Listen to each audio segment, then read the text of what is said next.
मॅडमच्या आणि आता एक व्यापाऱ्यांच्या कार्यक्रमाला पण जात आहे. तर छान वाटतंय पुण्याला येऊन. गेल्या 8 दिवसांमध्ये नसरापूरच्या पर्वती मैदानासोबत तशी घटना पाहायला मिळाली की आजोबांना त्यावरती रोग आणण्यासाठी काय पावले उचलली जावी, काय कडक शिक्षा व्हावी? नाही, हे मानवरूपी नराधम आहेत. हे जे आहेत याला माफी नाहीये आणि कठोरातली कठोर शिक्षा या लोकांना तर मिळायला पाहिजे. पण आपल्याला ऍज अ फॅमिली युनिट, कुटुंब म्हणून खूप सतर्क राहणं जरुरी आहे. कारण खूपदा आपल्यातलेच लोक आज हे करतायत, खूपदा आपल्या विश्वासातले लोक हे करतायत.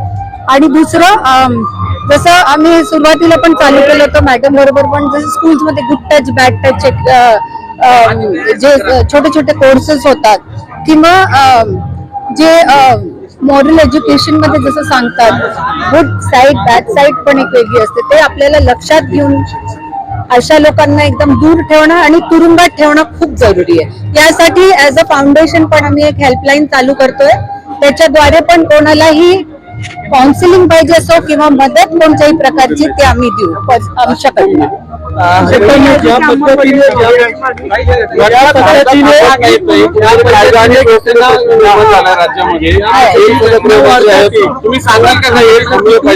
थांबायलाच पाहिजे आणि आपल्याला सगळ्यांना ह्या लोकांना बॉयकॉट करून आपल्याला ह्या लोकांच्या मागे जे विक्टिम्स आहेत त्यांच्या मागे ठामपणे उभं राहणं जरुरी आहे, खूप जरुरी. सरकारने सल्ला देईन की चुकूनही ही लोक बाहेर नको यायला. चुकूनही म्हणजे ती कठोरातली कठोर शिक्षा डिझर्व करतात आणि त्यांना ती मिळायला पाहिजे लवकरात लवकर. बघितलं तर राजा छत्रपती शिवाजी चित्रपटानंतर छत्रपती शासनाची चर्चा सुरू झालेली आहे. अशा लोकांना चौरंग केली पाहिजे असे देखील सातत्याने सांगण्यात येते. तुमची काय भावना? पहा, माझं पर्सनल तुम्ही विचाराल जे हे असे करतात त्यांना खरंच रस्त्यावर मारलं पाहिजे, मला खरंच मनापासून वाटतं. पण फायनली आम्ही जगतो डेमोक्रेसीमध्ये, कायदा हातात नाही घेऊ शकत. इच्छा असली तरी त्यातही काही तोड असेल, आपण लोक मिळून काही करू शकतो तर आपल्याला पाहायला पाहिजे. पण आता वाटतं ही वेगळी गोष्ट, पण करणं किती फिजिबल आहे ही वेगळी गोष्ट आहे. पण या लोकांना सरकारने, पोलिसनी, ज्युडिशरीनी बिलकुल सोडायला नको आणि सगळ्यात कठीण जी शिक्षा असते ती त्यांना मिळायला पाहिजे. महिलांसाठी काम करता सुनेत्रा वहिनी राज्याच्या पहिल्या उपमुख्यमंत्री आहेत. तुम्ही अनेकदा त्यांना भेटतात.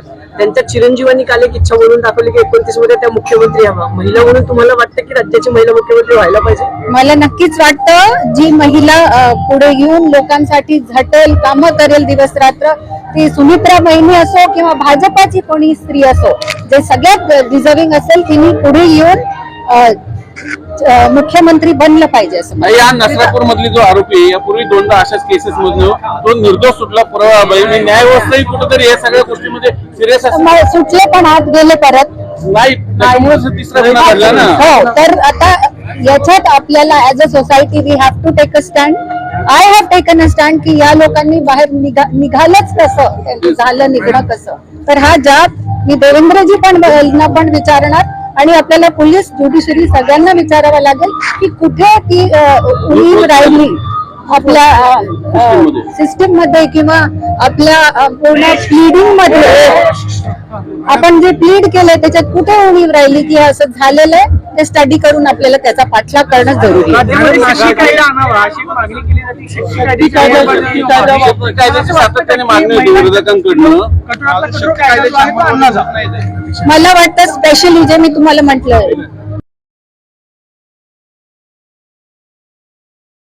जो सगळ्यात जास्त कठोर कायदा असो तो पुढे येऊन त्यांच्यावर लागू केला झाला. बाळासाठी एखादा पाळणा, काय आशीर्वाद द्याल बाळाला? बाळासाठी एखादा पाळणं वगैरे किंवा आशीर्वाद बाळाला?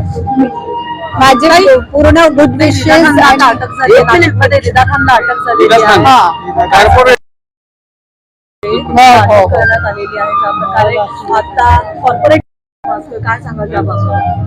मी तर एवढंच सांगेन की कॉर्पोरेट्स मध्ये किंवा कोणत्याही दुसऱ्या लाईनीत पण कधी कधी असे प्रसंग घडतात. पण आता आपल्याकडे एक प्रिव्हेन्शन ऑफ कमिटी असते प्रत्येक कॉर्पोरेटमध्ये. जर कोणी एम्प्लॉईनी किंवा त्या व्यक्तींनी स्वतः विसिल ब्लोईंग केलं, पुढे ही फरियाद नेली की तिच्यावर किंवा त्याच्यावर सुद्धा असे अत्याचार होत आहेत, तर त्याच्यावर त्वरित कारवाई ऑफिशियली पण केली जाते, त्याच्यावर केस पण केल्या जातात. तर मला वाटतं याच्यावर प्रॉम्प्ट ऍक्शन ही जरुरी आहे. आणि दुसरं, त्यांना परत यासाठी जी शिक्षा जरुरी आहे ती द्यायला पाहिजे. आणि स्पेशली विक्टिमनी चूक नको करायला, त्याच्या आजूबाजूवाल्यांनी चूक नको करायला. आशीर्वाद काय? खूप खूप आशीर्वाद आहे. इतकं सुंदर आहे. विक्रांत नाव आहे त्याचं आणि कृष्णाचा अवतार, एकदम सुंदर बाळ. छानच वाटलं बघून आणि खूप खूप आशीर्वाद. नाही म्हटलं. थँक्यू.